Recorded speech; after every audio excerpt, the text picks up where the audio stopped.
Hippolyte Dalbise, bonjour. Bonjour. Vous êtes professeur à la Paris School of Economics et vous venez aujourd'hui nous parler des conséquences économiques de l'immigration. Alors première question, pour un peu cadrer le sujet, de quelle immigration parle-t-on?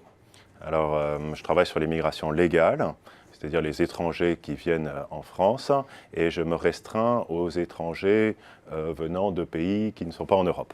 Donc, d'une certaine manière, l'immigration la plus politique, ça représente 200 000 personnes par an, la moitié pour des raisons familiales, un quart pour des raisons d'études, et le reste pour toutes les autres raisons possibles. Alors quelles sont les conséquences de cette immigration sur l'économie? Alors nous, on évalue les conséquences de ces flux migratoires sur les grandes variables macroéconomiques en utilisant des modèles qui sont proches de ceux des banques centrales ou du FMI pour évaluer les conséquences des politiques économiques.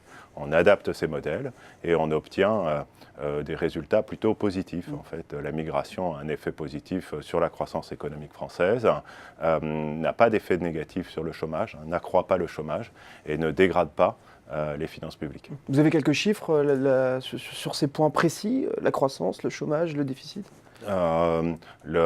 Ces types de modèles sont plus faits pour voir le signe, en fait, voir si les effets sont positifs ou négatifs. Ils peuvent se comparer de l'un à l'autre, mais les grandeurs absolues ne veulent pas forcément dire quelque chose. D'accord. Est-ce vous auriez des exemples concrets pour illustrer ce propos? Oui, parce que ce qu'on observe notamment, c'est que cette immigration familiale, et c'est assez rarement dit, cette immigration familiale a des effets positifs, contrairement à ce qu'on pourrait penser. Ce n'est pas seulement l'immigration de travail qui améliore la croissance française, mais c'est bien l'immigration familiale. Alors un exemple typique, c'est que, vous voyez, la personne qui est ici étrangère en France, si elle n'a pas sa famille, elle va renvoyer de l'argent dans son pays qui va être consommé dans le pays.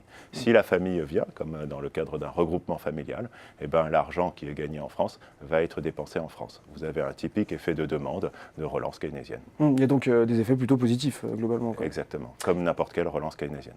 Eh bien, un grand merci, Hippolyte Dalbise, d'être venu nous parler d'immigration et économie. Merci à vous. Je vous en prie.